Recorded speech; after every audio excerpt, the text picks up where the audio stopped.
Welcome to Mediocre Gaming, and today we're playing Deep Rock Galactic. Well, good morning, good afternoon, and good evening. I'm Zrel. Let's get to it. So today we're doing the deep dive, codenamed Dusty Impact. But before we get to that, if you like this video, give it a thumbs up, smash that subscribe button, and ring that bell to be notified of all future episodes as soon as they go live. So let's get into it. Stage 1 of the deep dive has liquid Morkite, crystallized Morkite, and you're in the Haunted Cave. That's right. So, the Haunted Cave, of course, means that there is a detonator that is near invisible and invincible that you have to watch out for. Liquid Morkite, of course, you're going to call in the pump jacks at the geysers. You're going to look for that blue flame and smoke, call it in, build out the framework from the rig to the pump jack, and then build out the pipe throughout all of that framework. And during this whole time, the ghost, bug, whatever you want to call it, is coming after you. The unknown horror. It's coming after you or someone on your team. If you're doing this solo, of course, it's only coming after you, but it could come after someone else if you're playing with one or two or three other people. Go ahead and tag it so everyone knows where it's at and how far away it is.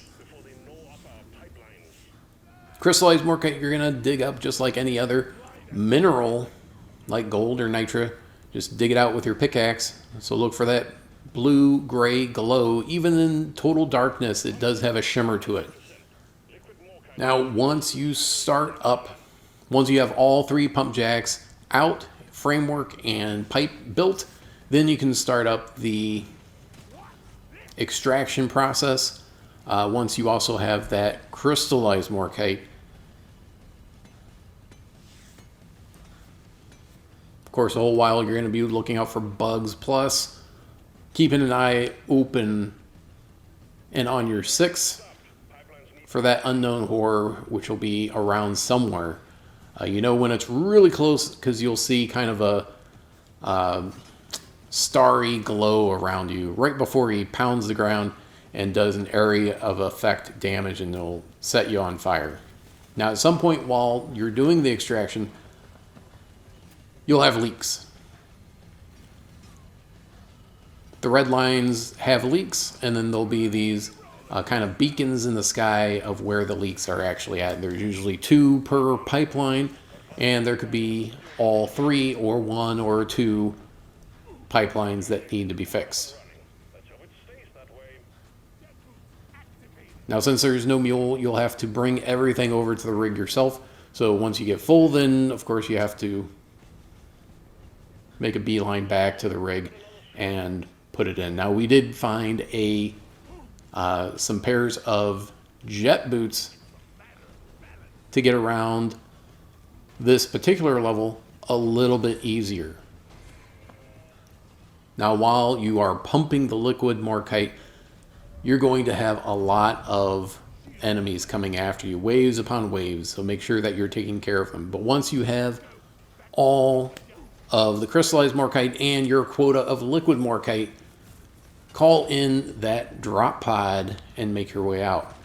Now, this is a good time to point out that the deep dive is a 3-stage raid-like environment where you can play with your buddy Bosco or with up to 3 other players, either pre-made or match-made. The choice is up to you. Just know that if you're playing solo, even though Bosco is pretty amazing, there's only so much he can do, and having an extra pair of hands, miners, weapons, etc.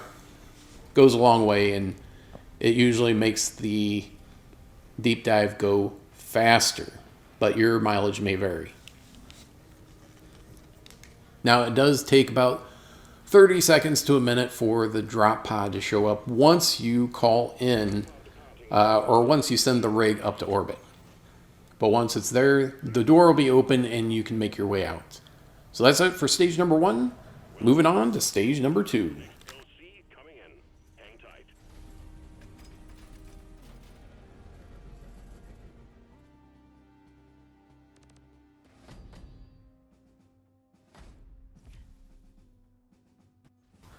Alright, stage 2 of the deep dive has volatile guts, crystallized morkite, and a black box.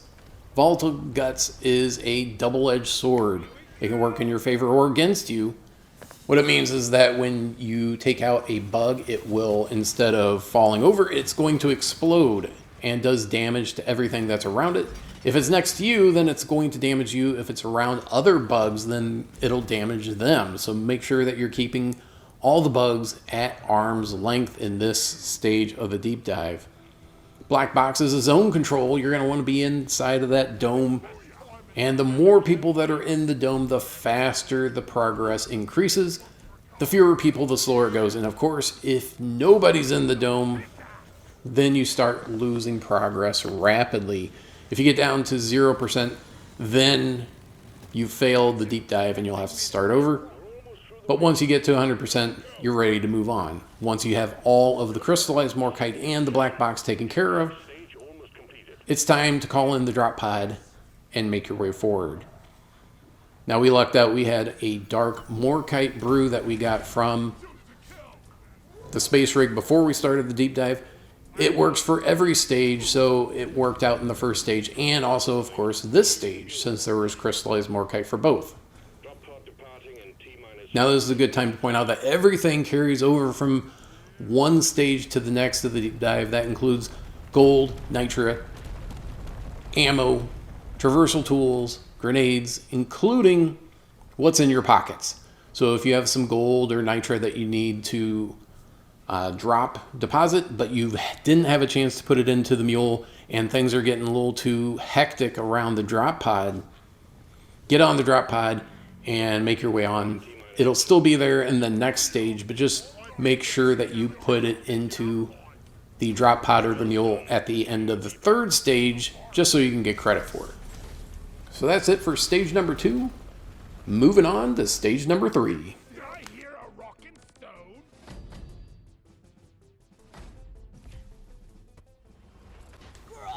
All right, the third and final stage of the deep dive. This time around, we've got dreadnoughts and a black box. So this time around, and also a cave leech cluster. So there's going to be more cave leeches than usual. Usually there's 2 or 3 cave leeches in a level, possibly 0. And we also had a Betsy right off the bat, which almost put an end to our adventure shortly after starting stage 3. But Iron Will saw us through and we were able to move on. So like I was saying, cave leeches, they're going to be anywhere from 0 to 3 normally, and in stages where there's cave leech cluster, there's going to be more. So keep your eyes on the sky, because there's likely an arm coming for you. Now the dreadnoughts, of course, are the boss-like creatures of Deep Rock Galactic. This time around, we got the twins, the Arbalest and the Lacerator. They will burrow around the stage, making it hard to track where they're at. They go invulnerable when they do that. They don't have a shield, but if you damage one of them more than the other one, then they will both go immune, and then they'll share health like you see right here. So try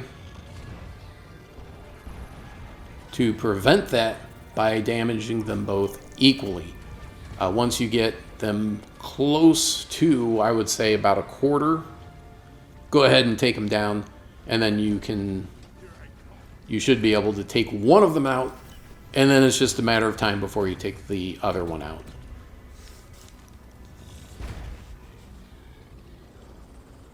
Now, while you're doing this stage and every stage of the deep dive, make sure that you are keeping your eyes open for both gold and nitra. There aren't any regional minerals unless you see a hoarder. And of course, they're good for different reasons. Gold, of course, will give you more credits at the end of the deep dive. Nitra will keep you flush with ammo and health during the deep dive. So they're both important just for different reasons. Once again, we've got another black box. So crystallized morkite, or morkite in general, and black boxes this week. in the deep dive. Now, since you're in the magma core, you're going to have these like lava pits and flames and everything around, so make sure that you are avoiding those to avoid damage over time, which is going to knock out your shield, and then you start taking damage to your health. Now, one thing I do want to point out that things carry over from one stage to the next, except for Morkite. If you have crystallized Morkite in your pockets in stage 1, and you're like, hey, I know that we've got crystallized Morkite in stage number 2, it's not going to carry over. That is the one thing that does not carry over from one stage to the next, for good reason, because you don't want any bugs. 75% completed. Well, you don't want any bugs in general, but you certainly don't want these kinds of bugs that would cause problems with your gameplay experience. So while you're doing the zone control, keep those enemies outside of the zone, not because they'll interrupt your progress, but because they're going to try to interrupt your life. Especially with, things like exploders and grabbers, you want to keep them far, far away from you whenever possible. If you do have a Betsy, if you're able to take it over, then it's on your side, but there's still friendly fire that you have to be aware of. All right, so the second Dreadnought that we had is a Glyphid Dreadnought, which has a invulnerable state, shielded state, which it is right now, and then a damage state. And you want to do as much damage as quickly as possible. Then it'll go invulnerable, and then rinse and repeat. Now, it has a couple of different types of attacks. It has fireballs that it'll attack. It'll do a melee attack. It does an area of effect attack. It lets you know that it's going to do one before it does so. So you do have warning ahead of time. And then it does release some swarmers every now and again so that you'll be harassed by those guys. So make sure that you're keeping your eyes open for those. But mainly keep your eyes on the Dreadnought, as the Dreadnought does a large amount of damage. Significantly more than you would have damage from swarmers. Although swarmers can be quite annoying. Now, whenever you have tremors in the magma core, that there's a possibility of a fault line showing up, and then you have all that magma or lava or fire right there. So watch out for that. But once you have all the Dreadnoughts taken care of and the black box done, it's time to get out. And of course, one of the big reasons to do the deep dive is for those matrix cores, which will give you cosmetics, weapon skins, and weapon overclocks. So that's it. I hope you enjoyed this video. Be sure to check us out on social media, and thank you for liking, commenting, and subscribing. And we'll see you next time. What will R&D think of next? Ammo taken.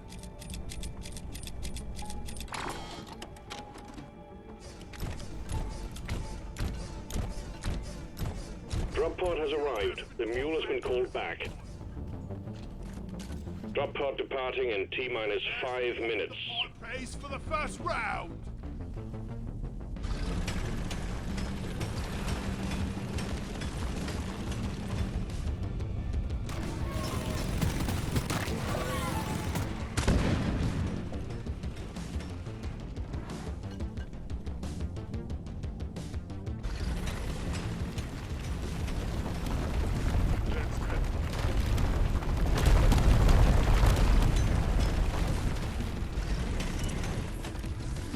Shield placed.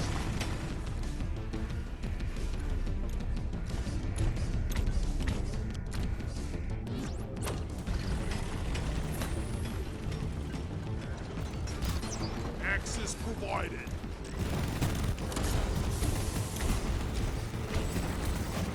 Drop pod departing in T-minus 4 minutes. Charged and ready. The mule is secured. Initiating launch sequence. Deep Rock Galactic thanks you for your good work. Drop pod will leave with or without you. The air with lead. Retrieving escape pod.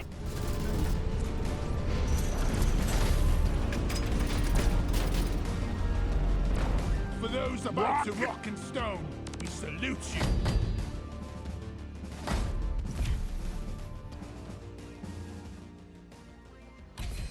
Great team effort. What do we have here?